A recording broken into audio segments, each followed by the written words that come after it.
దేవుని పరిశుద్ధ నామమునకు ఘనత, మహిమ, ప్రభావములు కలుగునుగాక. హల్లెలూయా. మరొకసారి ఈ అనుదిన బైబిల్ ధ్యానములకు మీ అందరినీ మన రక్షకుడు ప్రభువైన యేసు క్రీస్తుల వారి పరిశుద్ధ నామములో ప్రేమతో ఆహ్వానిస్తున్నాను. ప్రియులరా, యేసు క్రీస్తు ప్రభుల వారు బోధించినటువంటి పరలోక రాజ్యపు ఉపమానములను ధ్యానిస్తూ ఉన్నాం. మత్తయి సువార్త 13వ అధ్యాయంలో మరి క్రీస్తు ప్రభుల వారు దేవుని రాజ్యాన్ని గురించి 7 ఉపమానాలు చెప్పిన తర్వాత ఆయన వారిని ఒక ప్రశ్న అడుగుతున్నాడు. మత్తయి సువార్త 13వ అధ్యాయము 51వ వచనము 52వ వచనాల్లో వీటన్నిటినీ అనగా ఆయన 7 ఉపమానాలు అక్కడ బోధించాడు. మొట్టమొదటిగా ఉపమానం ఏమిటి అంటే విత్తువానిని గూర్చినటువంటి ఉపమానము. రెండవదిగా గురుగులు గోధుమలను గూర్చినటువంటి ఉపమానము. మూడవదిగా మరి ఆవగింజను పోలినటువంటి పరలోక రాజ్యమని మూడవదిగా చెప్పాడు. నాలుగవదిగా ఇదిగో పరలోక రాజ్యం ఒక స్త్రీ పులిసిన పిండిని గూర్చి ఆయన మాట్లాడాడు.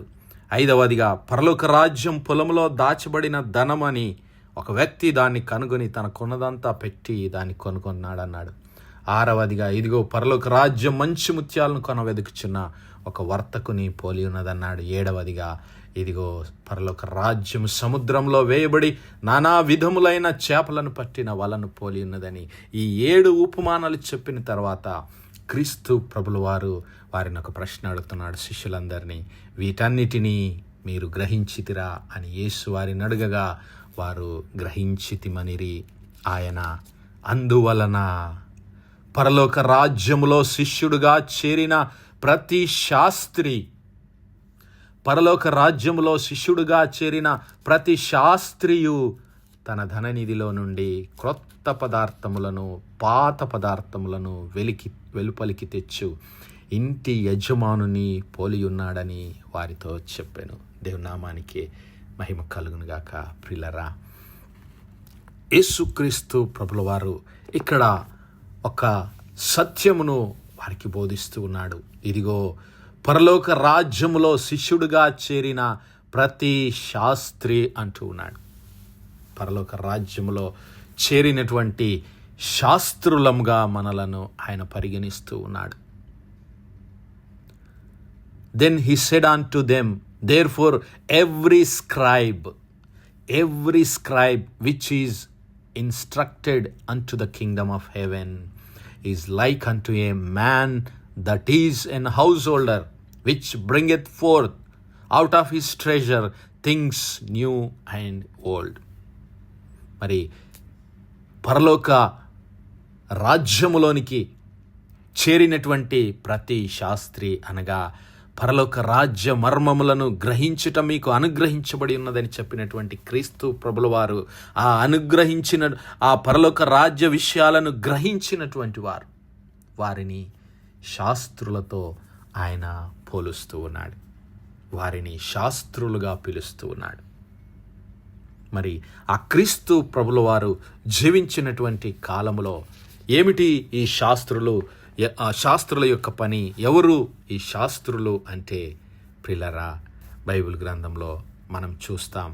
ఇదిగో ఈ శాస్త్రులు ఎవరు అంటే దేవుని ధర్మశాస్త్రమును బోధించేటటువంటి బోధకులు. దేవుని ధర్మశాస్త్రమును మరి ప్రజలకు అర్థమయ్యే విధంగా మరి బోధించేటటువంటి వారు. దేవుని ధర్మశాస్త్రాన్ని మరి దేవుని కట్టడలను దేవుని న్యాయములను ప్రజలకు వివరించి ఇదిగో మరి విశ్వాసముతో వాటిని గైకొనేటువంటి వారు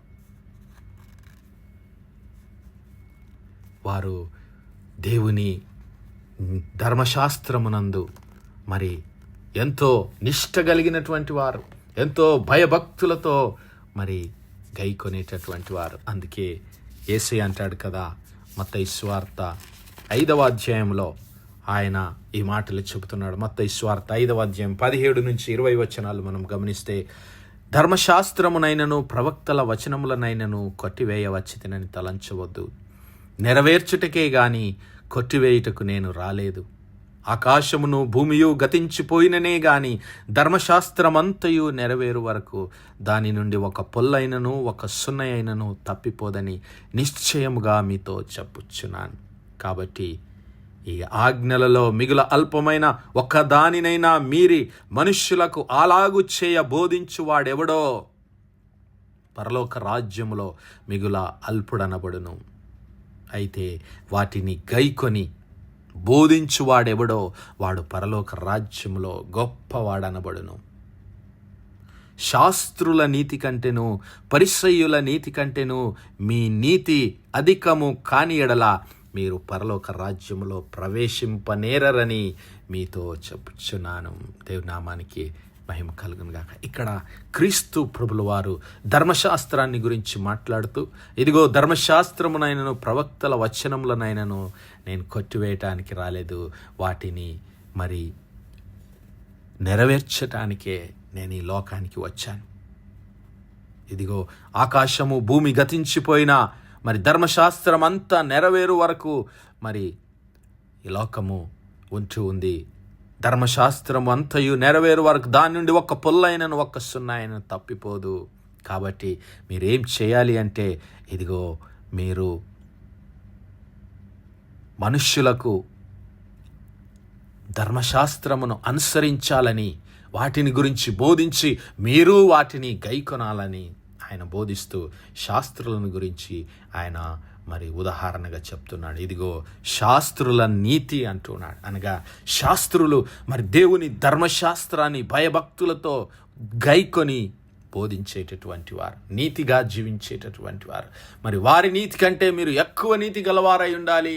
దేవుని ఆజ్ఞలకు, దేవుని ధర్మశాస్త్రమునకు, దేవుని మరి ఆత్మకు మనము లోబడిన వారమై ఉండాలి. అందుకే పరలోక రాజ్యము ఆత్మ సంబంధమైనది, అది నిత్య రాజ్యము, అది దేవుని రాజ్యమని క్రీస్తు ప్రభుల వారు బోధించాడు. ఒకవేళ దేవుడు ఇచ్చినటువంటి ఆ ధర్మశాస్త్రమును ఆ శాస్త్రులు అంతగా నీతిగా, భయముతో, భక్తితో, విశ్వాసంతో వారు గైకొంటూ ఉంటే మరి నిత్య జీవంలోనికి నిన్ను నన్ను పిలిచినటువంటి ఆ క్రీస్తు ప్రభుల వారు మనకు అనుగ్రహించినటువంటి ఆత్మ సంబంధమైనటువంటి ఈ ధర్మశాస్త్రమును, ఆత్మ సంబంధమైనటువంటి దేవుని అధికారమును, రాజ్యమును నీవు నేను మరి ఎక్కువగా గైకొనవలసినటువంటి వారమై ఉన్నాం. ఆ శాస్త్రులైతే మరి అక్షర సంబంధమైన వాటికి వారు మరి దేవుని నీతిని మరి వారు అర్థం చేసుకొనక తమ స్వంత నీతిని మరి తమ స్వంత కట్టడలను, ఆచారాలను మరి బోధించడానికి వారు మొదలుపెట్టారు. కానీ నీవు నేను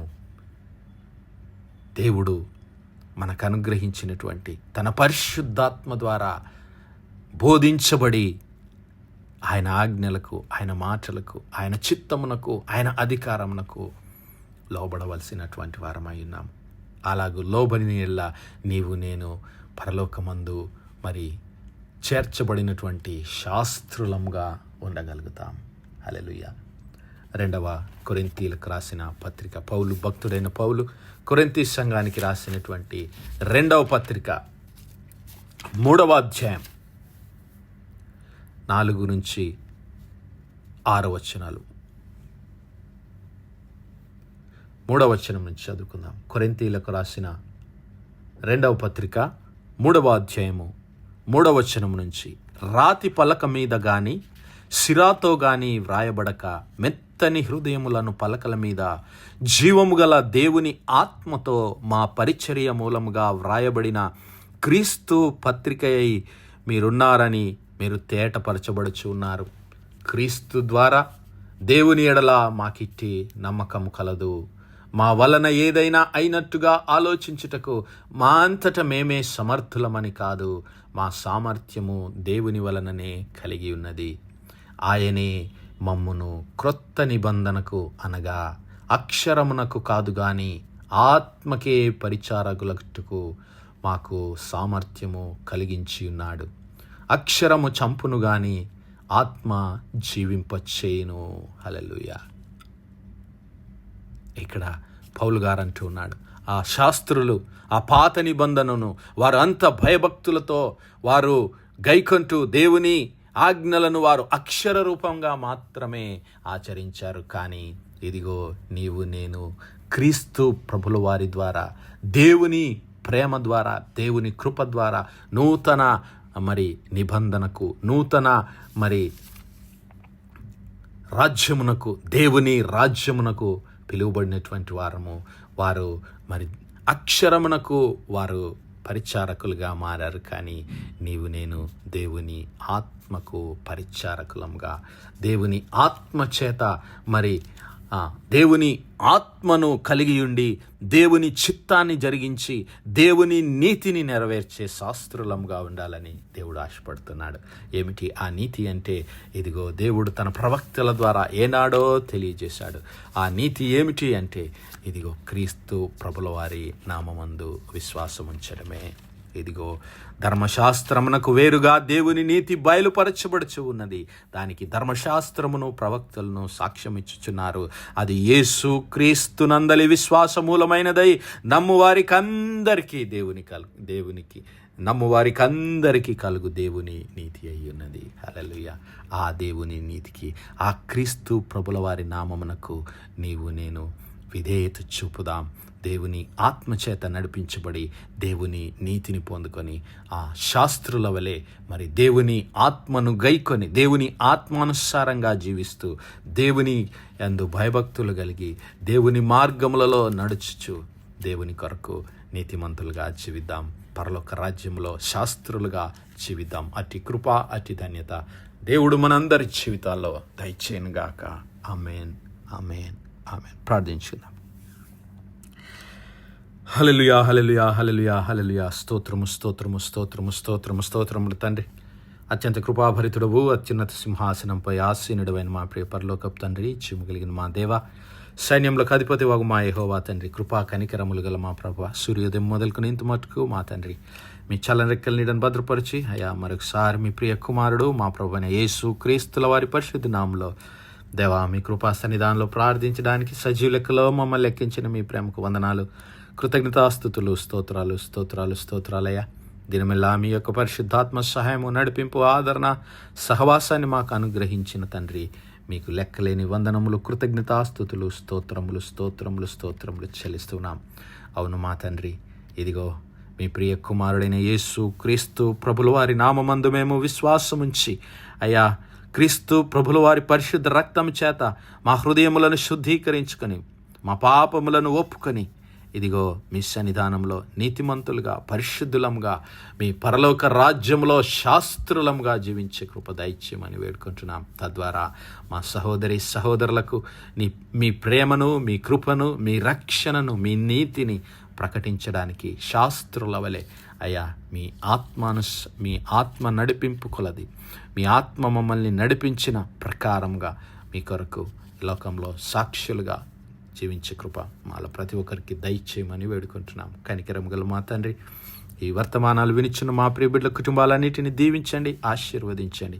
అయా దుఃఖంలో, వేదనలో ఉన్నటువంటి బిడ్డలను ఆదరించి ధైర్యం అనుగ్రహించమని వేడుకుంటున్నాం. అయా ఆసుపత్రి పడకల మీద అనారోగ్యంతో ఉన్నటువంటి బిడ్డలను యేసయ్యా మీ గాయపడిన హస్తము చేత ముట్టి సంపూర్ణ స్వస్థత, ఆరోగ్యం, బలమును దయచేయమని వేడుకుంటున్నాం. కృపగల రాజా, మా యవన బిడ్డలను మీరు జ్ఞాపకం చేసుకొని అయా మీ పరిశుద్ధాత్మ శక్తి చేత నింపి మీ ఆజ్ఞలను గైకొని మీ సన్నిధానంలో పరిశుద్ధులుగా, పవిత్రులుగా జీవించే కృప అలా ప్రతి ఒక్కరికి దయచేయమని సమస్త మహిమ, ఘనత, ప్రభావాలు మీ నామానికే చెల్లిస్తూ మా ప్రభును, మీ ప్రియ కుమారుడు, మా రక్షకుడైన యేసు క్రీస్తుల వారి పరిశుద్ధ నామమున ప్రార్థించి వేడుకుంటున్నాం మా పరలోకపు తండ్రి.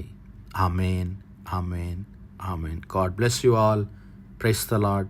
Shalom.